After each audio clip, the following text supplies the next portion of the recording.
Ladies and gentleman, welcome to the Doctor Energy Expert. Doctor Energy Expert में खुश आमदीद।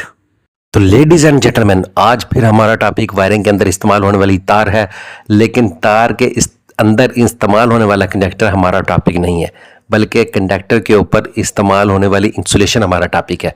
वो इंसुलेशन कैसी होनी चाहिए, घर की वायरिंग के लिए, सोलर सिस्टम पैनल के लिए, या बैटरी के लिए, या किसी भी और मकसद के लिए जो तार हम इस्तेमाल कर रहे हैं, उस कंडक्टर के ऊपर इंसुलेशन मटेरियल किस किस्म का होना चाहिए। क्या तमाम इंसुलेशन मटेरियल एक जैसे होते हैं, या कोई जैसे कि दो मखसूस टेक्नोलॉजी, इनके नाम हमने अक्सर सुने होंगे और केबल्स के ऊपर नुमाया भी होते हैं, पीवीसी टेक्नोलॉजी और XLPE टेक्नोलॉजी। वो दोनों टेक्नोलॉजीज़ क्या हैं, कौन कौन सी टेक्नोलॉजी कहाँ कहाँ इस्तेमाल कर सकते हैं, आज इस टॉपिक को थोड़ा सा बारीकी में जाके पढ़ेंगे। तो चलो आइए चलते हैं असल टॉपिक की तरफ। तो लेडीज़ एंड जेंटलमैन, जो हम इलेक्ट्रिक वायर के ऊपर इंसुलेशन इस्तेमाल कर रहे हैं, ये बहुत सी इकसाम की हो सकती है, लेकिन जो कॉमन इकसाम है जो हम इस्तेमाल करते हैं, उनमें नंबर 1 पे आता है PVC, XLPE, रबड़, टेफलन और नायलॉन। ये वो इकसाम है जो इलेक्ट्रिक वायर के ऊपर इंसुलेशन के लिए इस्तेमाल की जाती हैं। लेकिन हम घरों के अंदर जो इलेक्ट्रिक वायरिंग इस्तेमाल कर होते हैं, सोलर सिस्टम के अंदर सोलर पैनल से लेकर इन्वर्टर तक और इन्वर्टर से लेकर बैटरी तक, ये वो तारें हैं जो हम कॉमन इस्तेमाल कर रहे होते हैं। तो इन दो कॉमन तारों के अंदर नॉर्मल जो टेक्नोलॉजी इस्तेमाल की जाती है वो PVC और XLPE की जाती है। तो यहाँ पर हम PVC और XLPE को थोड़ा ब्रीफली डिस्कस करेंगे और बाकी तारों के जो ऊपर जो इंसुलेशन इस्तेमाल की जाती है उनको भी हल्का हल्का टच देंगे। लेकिन आप इस पूरी वीडियो में एक चीज़ का बहुत ख्याल रखिएगा कि मैं सिर्फ केबल्स की आपको एक पहचान बता रहा हूं, ताकि आपको इंस्टॉल करते वक्त या ख़रीदते वक्त एक आपको पहचान समझ में आ जाए। बाकी अगर मैं इंडिविजुअल इनको डिस्कस करने में हूं तो ये पूरे के पूरे एक टॉपिक हैं जो कि तकरीबन एक घंटे की वीडियो बन सकती है। तो आप प्लीज़ इस चीज़ को लाजमी फोकस रखिएगा। तो सबसे पहले हम डिस्कस कर लेते हैं नायलॉन को। नायलॉन आमतौर पर वहाँ इस्तेमाल की जाती है जहाँ रगड़ और तंग जगहों का सामना हो। आपने अक्सर देखा होगा कि कंस्ट्रक्शन लिफ्ट लगी होती हैं, जो लेबर होती है उसके ऊपर कभी 12 टन सामान लेकर ऊपर जा रहे हैं, कभी नीचे जा रहे हैं, तो उसके अंदर जो वायर्स इस्तेमाल की जाती हैं वो नॉर्मल क्या होती है, उनकी इंसुलेशन होती है वो नायलॉन की बनी होती है। इस तरह बड़ी इलेक्ट्रिक मोटरें, कंस्ट्रक्शन लिफ्ट्स, क्रेनें वगैरह, यहाँ पर जो नायलॉन इस्तेमाल की जाती है। अगर आप इस तरह की मशीनरी खरीद रहे हैं तो आपको श्योर होना चाहिए कि जो उसके ऊपर वायर्स के ऊपर इंसुलेशन है वो नायलॉन की होनी चाहिए। नायलॉन के बाद नंबर आ जाता है टेफलन का। टेफलन भी एक किस्म की इंसुलेशन है। ये वहाँ इस्तेमाल होती है जहाँ आम PVC पिघल सकती है या ख़राब हो सकती है। आपने कंप्यूटर ऑन किया, अब कंप्यूटर के ऑफ होने का टाइम आपको बिल्कुल नहीं पता कि आपने सुबह 8 बजे ऑन किया है, ये 24 घंटा चलता रहेगा, ये पूरा हफ्ता चलता रहेगा, पूरा महीना चलता रहेगा। तो यहाँ पर ऐसी जगहों पर जहाँ ज़्यादा देर पर और ज़्यादा टेम्परेचर का हमें खदशा होता है, वहाँ पर टेफलन इस्तेमाल किया जाता है, जैसे कंप्यूटर, इलेक्ट्रॉनिक्स, माइक्रोवेव ओवन वगैरह, क्योंकि यहाँ पर दर्जा हरारत का ज़्यादा टेम्परेचर का इशू होता है। तो इसलिए यहाँ पर क्या होते हैं, यहाँ पर जो आपकी वायर की इंसुलेशन है वो किसकी होनी चाहिए, वो हमेशा टेफलन की होनी चाहिए।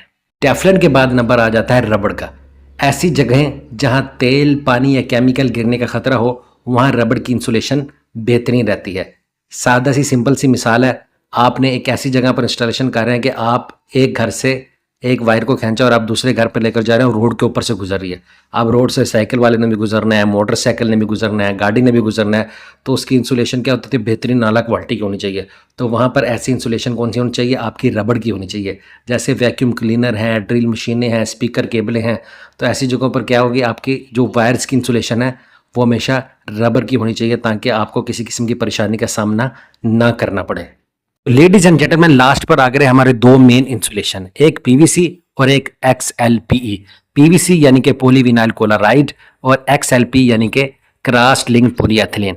इन दो को हम बारीकी से डिस्कस करेंगे। पीछे जो हम 3 इंसुलेशन डिस्कस कर चुके हैं, वहां से हमें 2 चीजें अंडरस्टैंड कर लेनी चाहिए, और 2 चीजें ही बुनियाद है जिनकी बुनियाद पर हम क्या कर रहे हैं, हम वायर की इंसुलेशन को सिलेक्शन कर रहे हैं। नंबर 1 पे फ्रिक्शन यानी कि रगड़, जहां हम वायर इस्तेमाल कर रहे हैं वहां पर रगड़ कितनी है, उस तार को रगड़ कितनी पड़ने वाली है। और दूसरा क्या है, टेम्परेचर, कि उस तार को कितना टेम्परेचर बर्दाश्त करना पड़ेगा कि मैं वहां पर तार इस्तेमाल करूं। इसी 2 की बुनियाद पर PVC और XLPE की हम क्या करते हैं, सिलेक्शन करते हैं। तो PVC के अगर हम ये दोनों इंसुलेशन मटेरियल हैं, यहां तक ये बात तो हमें क्लियर है। उसके बाद आ गया जी PVC कितनी किस्म की बनती है, या XLPE कितनी किस्म की बनती है। तो PVC 2 किस्म की होती है नॉर्मल, एक रिजिड होती है और एक फ्लेक्सिबल होती है। रिजिड यानी कि सख्त, जहाँ पर सेंट्री के पाइप वगैरह बनाने होते हैं, ठंडे पानी गर्म के पानी के पाइप बनाने होते हैं, वहाँ पर रिजिड पीवीसी इस्तेमाल करते हैं। और जब तारों की इंसुलेशन की बात आती है तो हम वहाँ पर फ्लेक्सिबल पीवीसी इस्तेमाल करते हैं। इसी तरह एक्सएलपी भी कंस्ट्रक्शन की बुनियाद पर इसकी भी 3-4 इकसाम है, पैक्स ए, पैक्स बी और पैक्स सी। अब आ जाता है मेन टेम्परेचर। अगर आप ऐसी जगह इस्तेमाल कर रहे हैं जहाँ पर टेम्परेचर 70 अप टू 70 सेंटीग्रेड है तो वहाँ के लिए पीवीसी बेस्ट है। अगर टेम्परेचर बाहर जा रहा है, इससे आउट हो रहा है, तो उसके लिए हम यानी कि 90 सेंटीग्रेड तक जा रहा है तो हम एक्सएलपी इस्तेमाल करेंगे। यानी कि लो टू मीडियम अगर वोल्टेज है आपके तो आप पीवीसी इस्तेमाल करेंगे, और अगर आपके हाई वोल्टेज है यानी कि लो टू एक्स्ट्रा हाई वोल्टेज है तो आप एक्सएलपी इस्तेमाल करेंगे। यानी कि अगर आप इंडोर इस्तेमाल कर रहे हैं तो आपने पीवीसी इस्तेमाल करनी है, और अगर आप आउटडोर इस्तेमाल कर रहे हैं तो आपने एक्सएलपी इस्तेमाल करनी है। लाइफ स्पैन की बात करें तो इसका तकरीबन 30 प्लस है पीवीसी का, जबकि एक्सएलपी का जो लाइफ स्पैन है वो तकरीबन 40 प्लस है। कंपैरिजन करने के बाद इस बात का हमें तकरीबन अंदाजा हो गया कि हमने पीवीसी और एक्सएलपी सिर्फ इंडोर और आउटडोर की गेम है। अगर आप इंडोर इस्तेमाल कर रहे हैं तो आपका पीवीसी गुजारा चल जाएगा, आपको एक्सएलपी टेक्नोलॉजी पर पैसे लगाने की जरूरत नहीं है, आपको फाइनेंशियली तौर पर पीवीसी ही आपके लिए मुनासिब है। लेकिन अगर आप आउटडोर वायर इस्तेमाल कर रहे हैं तो आपके लिए एक्सएलपी कम से कम वो वायर होनी चाहिए, वहां पर पीवीसी का इस्तेमाल ना करें, क्योंकि उस वायर के इंसुलेशन के अंदर ज़्यादा टेम्परेचर होने की वजह से क्रैक पड़ जाएंगे। अब यहाँ तक तो हमें समझ आ गई कि आपने पीवीसी कहाँ इस्तेमाल करनी है और एक्सएलपी कहाँ इस्तेमाल करनी है। अब खरीदते वक्त या इंस्टॉल करते वक्त इसकी पहचान क्या है, तो एक छोटी सी वीडियो हम बना रहे हैं जिसके अंदर आपको पहचान करने में भी आसानी रहेगी। जेंटलमैन, सबसे पहले हमने इंसुलेशन का एक्सपेरिमेंट करने के लिए हमने अपने पास 2 तारें ले ली हैं। एक तार जिसका तकरीबन हमें श्योर है, यानी कि हमें आप ये समझ लें कि हमें एक शॉपकीपर ने बोला है कि इसके अंदर एक्सएलपी की टेक्नोलॉजी इस्तेमाल की गई है। जो रेड वाली वायर आपको नज़र आ रही है इसके अंदर मुझे शॉपकीपर ने क्लेम किया है कि भाई इसके अंदर एक्सएलपी या एक्सएलपीओ की टेक्नोलॉजी इस्तेमाल की गई है, और जबकि यानी कि ऐसी टेक्नोलॉजी जिसके अंदर वो ये हरारत को बर्दाश्त कर सकती है, अंदरूनी भी और बैरूनी टेम्परेचर को भी ये बर्दाश्त करेगी। जबकि एक मेरे पास ऐसी वायर है जिसके अंदर दुकानदार ने मुझे शॉपकीपर ने खुल्लम क्लेम किया है कि इसके अंदर वो टेक्नोलॉजी इस्तेमाल नहीं की गई, ये इसकी इंसुलेशन नॉर्मल इंसुलेशन है, नॉर्मल पीवीसी है, तो ये वो काम नहीं करेगी जो कि एक्सएलपी करती है। तो अब इन दोनों को मैं एक्सपेरिमेंट करना चाहता हूँ कि क्या वाकई इसके अंदर एक्सएलपी टेक्नोलॉजी इस्तेमाल की गई है और इसके अंदर नहीं इस्तेमाल की गई, यानी कि ये अच्छी इंसुलेशन है और ये कि नॉर्मल इंसुलेशन है। तो इसके लिए हमने अपने पास एक गैस का सिलेंडर रख लिया है। अब इसके ऊपर हम एक्सपेरिमेंट करेंगे कि कौन सी इंसुलेशन अच्छी है और कौन सी बुरी इंसुलेशन है। चलें भाई, चूल्हा ऑन करें। तो यहाँ पर हमने अपना चूल्हा ऑन कर लिया। तो सबसे पहले हम एक वो वायर को जलाने की कोशिश करेंगे, देखते हैं कि क्या होता है, जिसके ऊपर ये नॉर्मल पीवीसी जिसके अंदर एक्सएलपी टेक्नोलॉजी इस्तेमाल नहीं की गई। इसको बंद करें। आपने इसको जो यानी कि आपने लाइटर इस्तेमाल कर रहे हैं, माचिस इस्तेमाल कर रहे हैं, आपने इसको उसके आगे रखना है।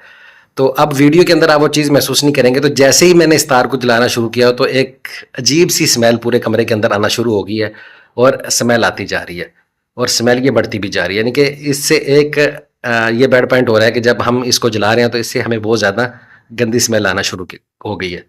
अब आप देखेंगे, हालांकि इसके हमने सिर्फ नीचे वाले पोर्शन पे आग लगाई है तार का, यानी कि हमने वो चेंज नहीं की इसकी साइड, तो इसके ऊपर वाली साइड पे भी आग लगना शुरू हो गई है।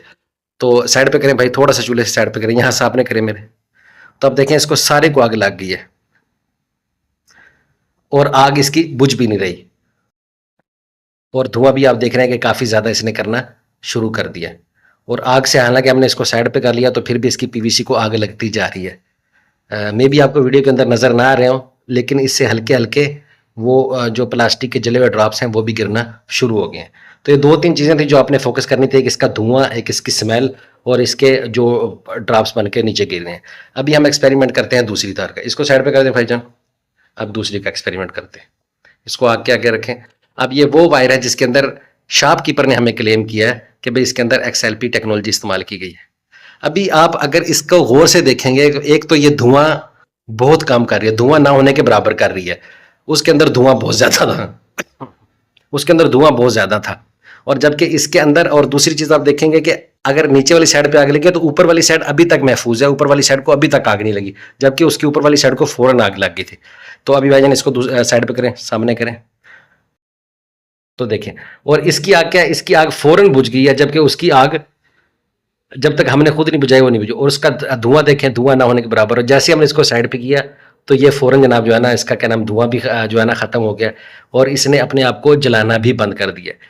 वो जब हम उसने उसको आग लगाई नॉर्मल पीवीसी को तो वो जलती रहती है, जबकि ये बिल्कुल अगर इसके अंदर ज़्यादा ये मतलब टेम्परेचर होता है या ज़्यादा हरारत होती तो ज़्यादा क्या होता है, इसके एंड पे थे ना जिस तरह मोमबत्ती लगाते हैं वो हल्की आग के साथ रिश्ती रहती है, तो ये भी इस तरह रिश्ती रहती है लेकिन इसको आग ना लगती।